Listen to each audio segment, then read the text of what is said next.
नमस्कार जी। मैं आज आपको दीपावली पूजन का महत्व और दीपावली कथा सुनाने जा रही हूँ। आप सुने। पंच पर्व का तीसरा दिन जो होता है वह लक्ष्मी पूजा का दिन होता है। इसे हम दीपावली के नाम से भी जानते हैं। इस दिन अमावस्या की रात्रि होती है जिसे महानिशा, कालरात्रि आदि नामों से भी जाना जाता है।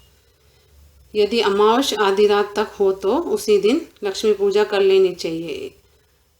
इसको महारात्रि भी कहते हैं और रात्रि में शुभ मुहूर्त, शुभ लगन में लक्ष्मी की पूजा करनी चाहिए। इस दिन व्रत रखते हैं। व्रत रखने वाले कई तो निर्जला व्रत रखते हैं और लक्ष्मी जी की पूजा करने के बाद खाना खाते हैं। कई लोग फलाहार भी कर लेते हैं और कथा भी सुनते हैं। जब आपको टाइम मिले तो आप कथा अवश्य सुने, जरूर सुननी चाहिए। भारत में संपूर्ण त्योहारों में दीपावली का अपना विशेष स्थान है। इस दिन पुनीत पर्व के साथ साथ हमारे युग युग का वह इतिहास ओतप्रोत है जिसकी आज भी स्वतंत्र वातावरण में भी हमें भारी आवश्यकता है। यही कारण है कि जिस हर्ष उल्लास के साथ समस्त भारत में यह त्यौहार मनाया जाता है वह अन्य पर्वों से कम दिखाई नहीं पड़ता। आप किसी भी प्रांत में चले जाएं, इस अवसर पर सर्व आपको नए उत्साह और नई उमंग से दर्शन होंगे। घरों में सप्ताह भर पहले से ही समारोह की तैयारी होती है। अमावस्या की रात्रि में दीपक प्रकाश से जगमगा उठती है। स्त्री, बालक, वृद्ध, युवा सभी आनंद विभोर हो गए वर्ष भर लक्ष्मी का इंतजार करते हैं और पूजा करते हैं, उपासना करते हैं। उनसे अपने गृहस्थ के लिए सुख संपत्ति मांगते हैं और अपने घर पधारने का निमंत्रण देते हैं। और भारत में प्राय सभी प्रांतों में दीपावली का सामान्य रूप से उपलब्ध होता है। पंजाब आदि प्रदेशों में तो इसमें आप अवसर पर अपने अपने भवनों के ऊपर पताका भी लहराई जाती है।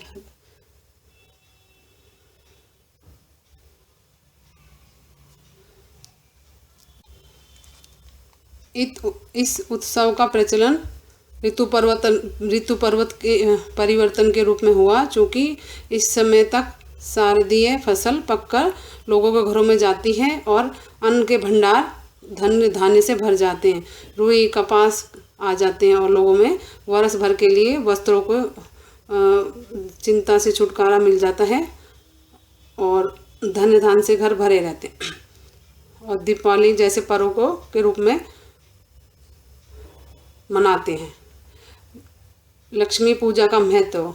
दीपावली पर्व में लक्ष्मी पूजन समावेश का इतिहास बहुत मनोरंजन एवं महत्वपूर्ण है। सनत कुमार संहिता में लिखा है कि एक बार दैत्यराज बलि ने समस्त भूमंडल पर अधिकार कर लक्ष्मी सहित संपूर्ण देवताओं को अपने कारागार में डाल दिया था। भूमंडल पर एक छत्र शासन करने लगा। लक्ष्मी के अभाव में समस्त संसार सुबुद्ध हो उठा। यज्ञ आदि सब बंद हो गए। उस समय देवता प्रार्थना पर भगवान विष्णु ने वामन रूप धारण करके बड़े कौशल से उस पराक्रमी दैत्य की आसुरिक शक्ति पर विजय प्राप्त करी और लक्ष्मी को उनके बंधन से मुक्त कराया। इससे समस्त संसार में हर्ष एवं अपूर्व लहर सी छा गई। आसुरिक शासन से मुक्ति प्रजा में हृदय में प्रकाशमान वह हर्ष उल्लास दीपों का साकार रूप धारण कर लिया। अखिल विश्व में जगमगा उठी। इस अवसर पर भगवती लक्ष्मी का विशेष रूप से पूजन सम्मान हुआ क्योंकि वह बलि के कारागार से कठोर यातनाओं को सहकर चिरकाल के अंत तक मुक्त हो गई थी। इस कथा के काव्य में को छोड़ देने पर इससे सीधा अर्थ यही व्यतीत होता है कि दैत्यराज बलि की प्रजा के ऊपर भारी कर आदि लगाकर उसके समस्त लक्ष्मी धन और अपने राजकोष को संचित कर डाला। यहाँ तक कि धन अभाव से समस्त संसार सुभक्त हो गया तथा भगवान विष्णु को वामन रूप द्वारा अपने कौशल से उस दैत्य को परास्त कर और राज्य कोष को संचित समस्त धन को संसार में विभक्त कर दिया। फलत आर्थिक क्रांति का महान पर्व होने के कारण यह समस्त भारत में स्मरणीय पर्व बन गया और भगवान श्री राम के आगमन पे भी दिवाली मनाई जाती है, दीप जलाए जाते हैं। दीपावली की कथा एक इस प्रकार से है। ये था दीपावली पूजन का महत्व। अब कथा। एक समय मुनियों ने सनत कुमार जी से पूछा कि हे महात्मन, अब आप हमें लक्ष्मी पूजन का कारण बतलाइए तथा साथ में अन्य देवताओं के पूजे जाने का भी कारण बतलाइए। मुनियों का यह बात सुनकर श्री सनत कुमार बोले, हे मुनियों, आप लोगों ने जो प्रश्न किया है उसे ध्यानपूर्वक सुनो। यही प्रश्न धर्मराज युधिष्ठिर ने भगवान श्री कृष्ण से पूछा। तब भगवान ने कहा, हे धर्मराज सुनो, दैत्यराज बलि के राज्य में सारी प्रजा दुखी थी, किसी को कष्ट नहीं था। सब लोग नियम अनुसार रहते थे, यज्ञ आदि कर्म करते थे।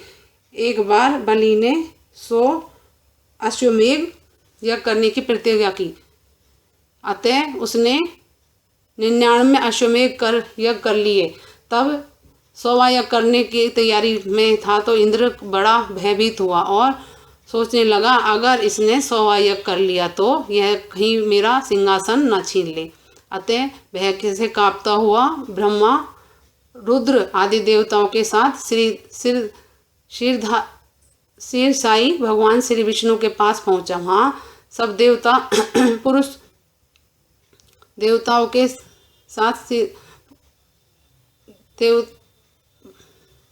अनेक पुरुषों के भक्त आदि ग्रंथ मंत्रों में से भगवान स्तुति करने लगे। तब भगवान प्रकट होकर बोले, हे इंद्र आदि देवता, आप लोग इतने दुखी क्यों हैं? अब देवराज इंद्र ने बलि के यज्ञ की सारा हाल कह सुनाया। यह सुन भगवान बोले, हे इंद्र, तुम सब देवता अपने अपने घर को जाओ, मैं तुम्हारे भय को खत्म कर दूंगा। अतः भगवान वामन का अवतार धारण करके राजा बलि के पास गए, जहाँ वह अंतिम यज्ञ कर रहा था। बलि ने सत्कार किए जाने पर भगवान ने 3 पग पृथ्वी दान मांगी। बलि ने दान संकल्प कर दिया। भगवान ने एक पग में सारी पृथ्वी, दूसरे में अंतरिक्ष नाप लिया और तीसरे में उसने सिर पर रख दिया। फिर भगवान ने बलि से वह वर मांगने को कहा। बलि ने कहा, भगवान, कार्तिक की कृष्ण पक्ष कार्तिक बदी की त्रयोदशी, चतुर्दशी और अमावस्या के दिन पृथ्वी पर मेरा राज्य रहे। संपूर्ण प्रजा खूब दीप दान आदि करे, श्री लक्ष्मी जी का आह्वान पूजन करें और लक्ष्मी उनके घर पर सदैव विराजमान रहे। जो श्रद्धापूर्वक पूजन न करे उस पर लक्ष्मी कुपित हो, दरिद्र होने का श्राप दे। इसलिए स्थिर लगन में करें आप और श्रद्धापूर्वक करें, भाव से करें, मन से करें। इस प्रकार भगवान ने सब देवताओं को भय से मुक्त कर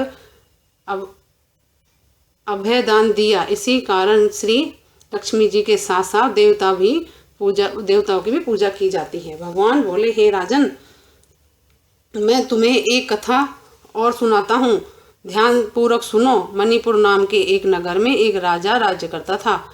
उसकी स्त्री बहुत ही सुंदर, सुशील, सौगुण संपन्न एवं पतिव्रता थी। एक दिन वह अपनी प्यारी सखियों के साथ महल की छत पर बैठी हुई हास्य विलाप कर रही थी। उसने माणिक्य आदियों से जड़ा हुआ नौलखा हार उतारकर समी की मुंडेर पर रख दिया। शीघ्र ही एक चील उस हार को अपनी चोंच में दबाकर उड़ गई। रानी यह देखकर बहुत ही उदास हो गई और सारा हाल राजा से कह सुनाया। राजा चील पर बड़ा कुपित हुआ, पर करता क्या? रानी को समझाते हुए बोला, प्रिय, मैं तुम्हारा हार जहाँ पर भी चील डालेगी वहाँ से मंगवा दूंगा, चिंता ना करो। यह कहकर राजा सभा में गया और मुनादी ड्योढ़ियों वालों को बुलाकर कहा, तुम लोग मेरे राज्य में ड्योढ़ी के फेरे कर कहो कि जो कोई रानी का नौलखा हार लाकर देगा, राजा उसे मुँह मांगा इनाम देगा। यह सुन एक बुढ़िया राजा के पास पहुंची और वह हार दे दिया। राजा बड़ा प्रसन्न हुआ और इनाम मांगने को कहा। बुढ़िया ने कहा, राजन, आज से 8वें दिन रोज दीप उत्सव है, महालक्ष्मी जी की पूजन है। अतः राज्य में कोई भी आदमी दीपावली ना मनाए, सिर्फ मैं दीपावली मनाऊंगी और लक्ष्मी जी की पूजा करूंगी। इसलिए तेल, बत्ती, दीपक आदि सब सामग्री आप मेरे यहाँ भिजवा दें। यह सुन राजा आश्चर्यचकित हो बोला, ऐसा करने से तुम्हें क्या लाभ होगा? बुढ़िया बोली, आज के दिन व्रत एवं लक्ष्मी पूजन से तथा दीप दान करने से लक्ष्मी प्रसन्न होगी और उसके घर सदैव निवास करेगी।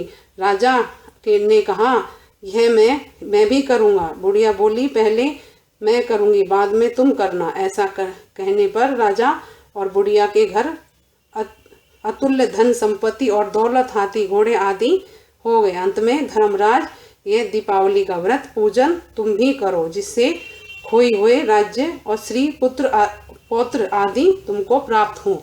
इसलिए व्रत करना चाहिए। पूजा करने के बाद खाना खाना चाहिए। दिन में टाइम मिले तब कथा सुन लें आप, तब भी आपको टाइम, रात को दिन में तब जाके व्रत करके कथा भी सुननी चाहिए।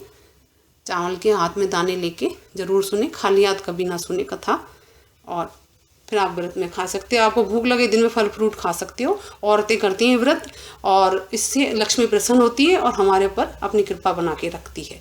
ये थी लक्ष्मी का पूजने का महत्व और कथा। नमस्कार जी। मेरे चैनल को लाइक करें, सब्सक्राइब करें, शेयर करें। नमस्ते।